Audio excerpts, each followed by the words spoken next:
You're listening to Arival audio recorded live at Arival Bangkok 2019 and distributed here by Tourpreneur. This session features Arival CEO Douglas Quimby and Klook CCO Wilfred Fan discussing the inside scoop on where Klook is headed and what it means for your tour, activity, or attraction business.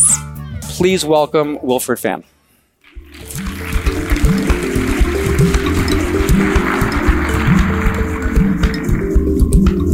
Welcome. Thank you. Thank you, Douglas. So, you spent so many years at Agoda. Yeah. Incredibly successful brand acquired by Booking.com, now Booking Holdings, one of the largest travel companies in the world. Why on earth would you leave such a fantastic position at one of the most incredible travel companies and to join a tourism activity startup? Still a very good company at Agoda, right? It's a fantastic company with a global scale. They do hotels, right? They do hotels, and I have been in that game for a very long time. And there was a lot of excitement in the early days when we started Agoda. When we go out to talk to hotel partners, suppliers, when we go to talk to customers promoting our service, is really, really exciting. And then the excitement sort of slowed down. There's a lot of scaling of the business, but the industry is very mature. But when I got in touch with the founders at Klook, Eric and Ethan in particular, how they describe the business and the marketplace is just like how I remember it in the early days of Agoda. That excitement, that thrill of building a business and not knowing what is going to happen tomorrow is really exciting. What are some of the similarities, the challenges that you see in this sector now that you saw then? The fragmentation of the marketplace. There isn't quite a standard in the market in terms of connectivity, in terms of supplier operation, transactions, payment, all that is just at the beginning when everyone is trying to figure out what to do. And whenever you find something that is working, you get really excited. But compared to the airline and hotel industry, that is a given, that there is a standard, a protocol in the industry. So that's one very important similarity. The other one is the customers are just finding about this. They're just realizing, hey, I can go online, I can use my mobile phone to book something, whether it's before the trip or when they're in a destination and trying to figure out what to do in the next hour. So what we saw, and I presented earlier, that this industry is so fragmented. Like you have so many different types of businesses. So a hotel is a hotel is a hotel. I mean, you have different types, but it's a room with a TV and all of that, right? But here we've got you got museums, you have walking tours, you have zip lines, different types of products, different packages, just different ways of describing the product. Do you think that there's a possibility of a standard? Are standards in the future for this industry?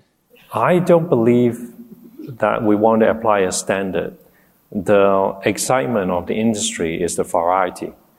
So what I'm trying to do at Klook is to build the capability in the company and the agility of the company to make sure that it can adapt to every other type of services available. That's hard. So there are some commonalities we can build, as in the technology platform, as in some of the internal process protocol. But above that is all the things that we need to deal with all different type of services. You had a classification of 5 or 6 different areas. Internally at Klook, we have 15 different things. Even like within transportation, we have all types of transportation. But you're going to be changing those now to the 5, is that right? No. We're going to even diverse further. It's hard. Now, the one thing I feel that Klook is doing a little better is how disciplined the whole company and everyone in the company is in thinking about what to do. They are very good at thinking about what is a core thing that we should be doing and doing it faster and better, and what are distractions that is a little bit beyond what we should be thinking right now. It's exciting to be able to perhaps provide a very customized tool experience for a customer That's really exciting, and that's probably what the customer wanted most. But in order to make it scalable throughout the world, it's really hard.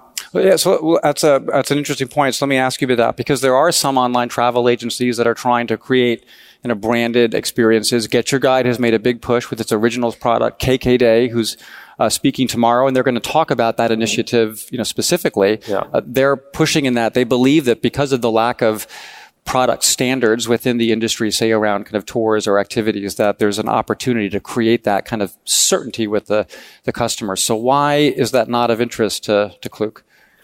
We don't believe that we know what the customer is looking for in the experience they want to get. But we have a platform. We have the reach to the customers globally. We also have the technology to support us. And that gives us opportunity to work with partners, with operators of the tours, and tell them how they can place their product, how to present the content, and whether it's working or not. The iteration of that, the changes, the improvement they can build on top of that is up to the operator. The harder they work with us to optimize it, the better. And we will get feedback from customer. Most importantly, are they going to open the wallet to buy something? And then we look at all the details on the data, traffic, conversions, tick rates, and how long people stay on the page looking at the service, and then post customer services and review. All that come together that we can share back with the operators, say, is it working or is it not working? And if it's not working today, make a small change tomorrow. Fine tune it every day until we find a sweet spot. So we are not the team or the brand to actually tell customer what they need. We facilitate. So I think that's something very relevant, especially to operators. They're always looking for, okay, how can I be, more effective? How can I get a higher rating on one OTA or another OTA? Are there certain things that you've seen that you can kind of share or kind of advice for operators in terms of how can I be at the top, or how can I make sure I'm getting those best ratings on a platform like Klook as opposed to, another platform? The two scenarios here. One is that there is a specific type of, say, monument someone like to go and visit, and there are a lot of different providers for the same type of service. And the other one is there is an area that there is 100 different services available. That is all kind of different and unique. So in the first scenario, we do a little bit of curation ourselves to understand which partner is doing the best in providing the right service at a good price and also making the customer happy. And we don't list 20, 30 different service providers for the same thing. That's just not very useful for a lot of customers. When they go to a destination, they want to know what to do. You give them maybe 2 or 3 choices, and that's about it. And choose among them. And then we're happy to trial with new partners to put them on and see how the customer feedback is. But ultimately, we don't want to make it easy for the customer. The other one is in a certain area where we have a lot of different services available, how to present which one goes up. And that comes down to data. That comes to data science, comes down to machine learning, and we optimize things as we go. So it's all up to what the customer is looking for. And if there is a really interesting service that we felt the experience is so cool, but no one clicks on it, no one wants it, no one really book it, it still wouldn't get on the top of the list. So Klook last year, I think, stunned the industry with a pretty significant fundraising round, about $250 million or so. Mm-hmm. And then an additional kind of similarly sized round, I think, earlier this year. Yeah. What are you doing with all that money? Yeah. The reason for the investors to provide us with that funding is their excitement in seeing the growth of this business. When they think about the global leader in the in-destination industry, they think of a couple of names and that's about it. And most of those names are not big in Asia. And also the opportunity to be connecting all the different services into one platform is quite a unique opportunity here. We're not the first one to do it, right? We have, Viator, who has been doing it for a long time. And then there's a Japanese company also been doing it for a very long time. But the way we're able to connect customers on a mobile phone is the excitement that our investors see. not just because they can look at the big screen and then start to do the planning, but it's really impulsive. You go to a place, you want to do something, you start doing it. And we are not the brand or the company that started all this revolution.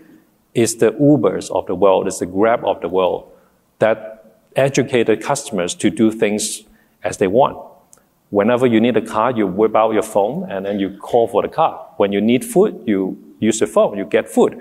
When you want to buy something, a lot of places where they have leading e-commerce brands, you get things delivered at your door within 24 hours. So it's about this instant gratification and impulsive behavior of customers that we are trying to serve. And I think that's why the investor gave us the money. And how do we use it? We're still figuring it out. Are you, so you're kind of known as the Asian OTA, I guess? There's been some discussion of expansion into the U.S. and also into Europe. So, are you always going to be the Asian OTA for tours and activities? Well, Asia is the core in terms of the customer. So we work very hard to understand the customer needs in terms of languages, in terms of the shopping behavior, the seasonal pattern of the customer in Asia Pacific. And fortunately for us, these customers in Asia Pacific, they like to travel the world. So we also make sure that they have the right service available wherever they go in the world. We're not quite there. It'll take us a bit of time, but we're seeing a lot of positive return on investment in Europe, in North America, lining up the services and products available for our customers in Asia Pacific. Any plans to expand beyond tours and activities? There's some interesting examples like My Real Trip, for example, started at tours and activities, but they're actually pushing into other areas of travel like flights and hotels. Any plans there? Well, coming from my experience at Agoda, I always believe in companies starting to expand the categories of services. Well, in here, I would say the in-destination is one category, and then there's the air and the hotel and so on. They start to diversify and expand, mainly because what they're doing right now is not doing fantastic. So if, for the years I was with Agoda running the business, there was quite a few times that we thought of doing, say, air ticket, car rental, and other things at a bigger scale. But at the end, when we go back to look at the numbers on hotel growth, it was fantastic. So do better and do more of what you do. So I think it's the same story at Klook, that the in-destination growth is still really, really encouraging for us. So one issue that I want to address is pricing and discounting within our industry. And so we had a question. Could we put that slide up? This is a question from one of our attendees, Yale Farjan. I hope I'm pronouncing your name correctly, from China, ClickGo. So she asked, how do you address the price as a benchmark issue when it comes to tours and activities? So many local suppliers struggle to keep up with low prices because they feel this pressure from online sales. Everything is measured by prices, and this is natural too when you have an OTA in a marketplace and price becomes that first point of comparison. And speaking to many operators here, there is a view I've heard that Klook is perceived as a very price-sensitive marketplace, and a lot of concerns about discounting or quite deep discounting. So what's your response to operators that might have a higher yield product or are really concerned about pricing control? It's a matter of demand, supply, and the behavior of the internet shopping, wherein I think most of the other parts of the travel industry has gone a lot more dynamic today. It's based on what the customer wants to pay, willing to pay for a certain product. And take hotel again, for example, if someone would pay the same room at X amount, and then the next person comes along and they really want the same room, they're willing to pay 2X. So it's very dynamic. The in-destination industry, however, is coming from a relatively static pricing structure, where things used to be printed and now it's digital, but still the price point is come from the operator's understanding of what's the cost, what's the kind of the market price they have accustomed to over the years, and that's the selling price they want to set. Is it really what the customer is willing to pay for? That hasn't been very transparent, and the internet sort of accelerate that decision making of demand and supply.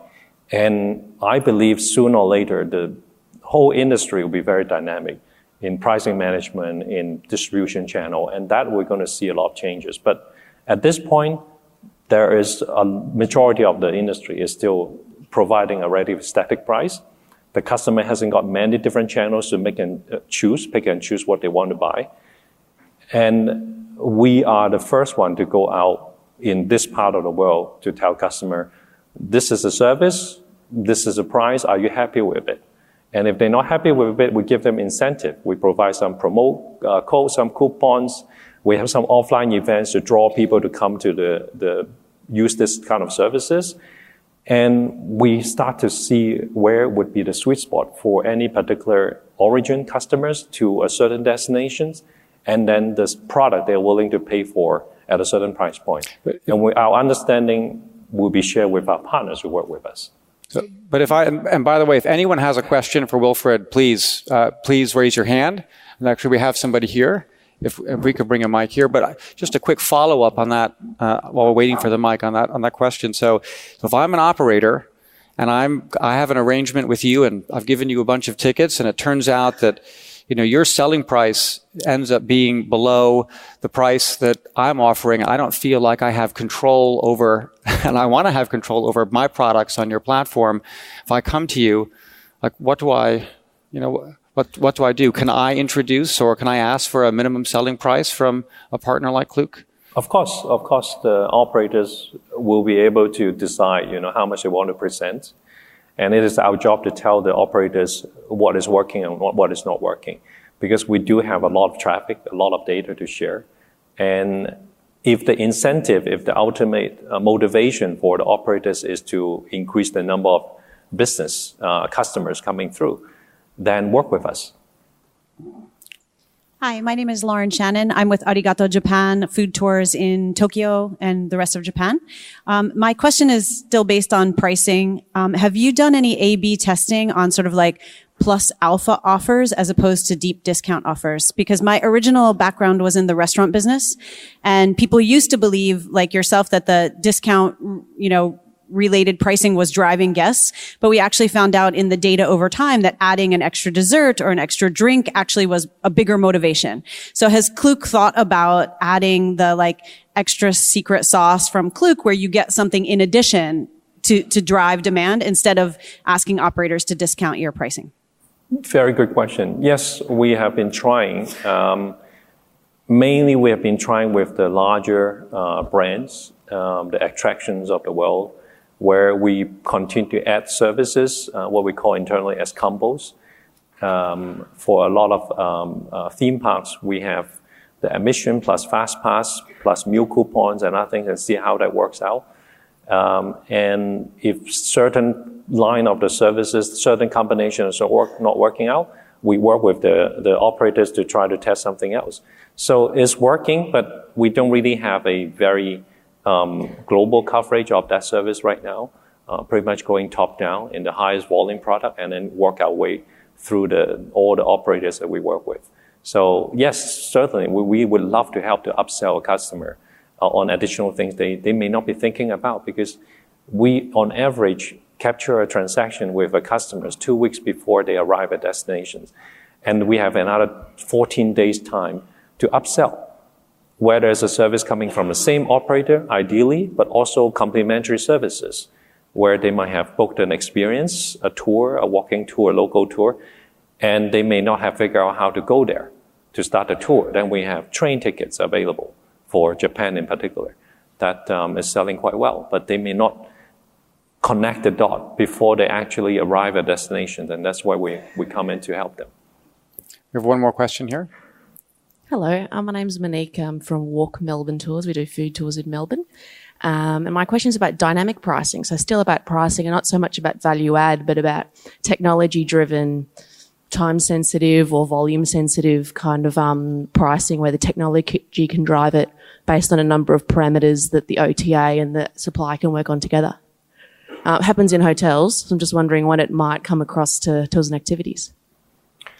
Well, in the hotel world, it's taken a long time for that to evolve. And the first reaction was resistance, because a lot of the hotel operators, they feel like they're cutting the price. But after almost a decade of going back and forth in the dynamic pricing, the paradigm shift, everyone has adapted, and everyone is benefiting from it. And that's taken more or less a decade, the way I observe it. The in-destination industry is going to move a lot faster, helped by the technology, helped by the mobility of the customers in general, helped by the globalization of everyone moving around, and the low-cost carrier. It's just a different generation of growth that we are seeing. There still will be a little bit of friction. There will still be a little bit of downturn in the list price, that if you don't bring it down to the customer desired price point, you cannot upsell them afterwards. So there will be a bit of disruption coming that I can see. And the one that we adapted first and will give a try, will learn from the experience, will benefit the most.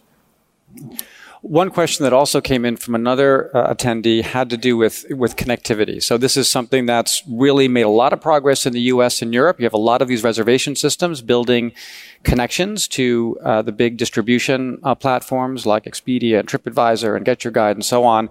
But Klook seems to be a bit behind. What are your plans in terms of connecting to some of those reservation systems? Well, we do have a growing team that works on connectivity. Very focused team that are able to connect to all types of APIs around the world. But we look at it from a supply perspective, is the Western Hemisphere is more mature in that sense, and we do invest a lot of resources to get ourselves connected there. In Asia Pacific, however, is a newer industry. The technology service provider, they are newer to the market. Most of the service provider and operators are not quite connected. They may not even have an in-house, back-of-house operating system running the business. A lot of the small operators, they still rely on a physical book and pen and paper to record their transactions and file the tax. So when that starts to pick up, when the technology becomes more available to the operators in this part of the world, we are ready. I think it's encouraging to see that development. But we actually can't do much if the operator doesn't adapt the technology. So we actually have to take a step backwards to have a team doing a lot of manual processing. So I think part of the reason why we're doing well is because we are willing to invest in the manual processing of payment transactions, calling up the suppliers and operators, say, hey, do you still have more space for our customers coming tomorrow? We do that. And unfortunately, that's how the business works in a lot of a big part of Asia right now. $500 million in the bank. AirAsia making a big push into this market. Lots of your competitors are here. Who do you worry about the most? Who do I worry about the most? I think I'm worried about the other big travel brand who is not in this business yet, or the big travel brand that is coming in, because they have the resources. They have more than $500 million. Could it be someone that a brand that you used to work for? It could be. It could be. But my job is to make sure that Klook is growing at a pace and a scale that is very attractive for those players to become partners instead of competitors. So I want to close the interview. There's a game that I sometimes like to play, and I think you're willing. So this is a game. It's called Either Or. Okay. So I'll give you a couple of options, and you can choose one. So, for example, if I say, vanilla or chocolate, you would say? Chocolate. Okay. See, it's easy and inconsequential. Yes. Okay. Tea or coffee? Tea. Wine or beer? Wine. Ramen or pad thai? Ramen. Hotels or tours? Tours. Good answer. Bus tour or walking tour? Walking tour. Museum or amusement park? Museums. Tour with a professional guide or an experience with a local? Tour with a guide. iPhone or Android? Android. WeChat or WhatsApp? WhatsApp. Amazon or Alibaba? Alibaba. Didi or Grab? Grab. India or Indonesia? Indonesia. China or America?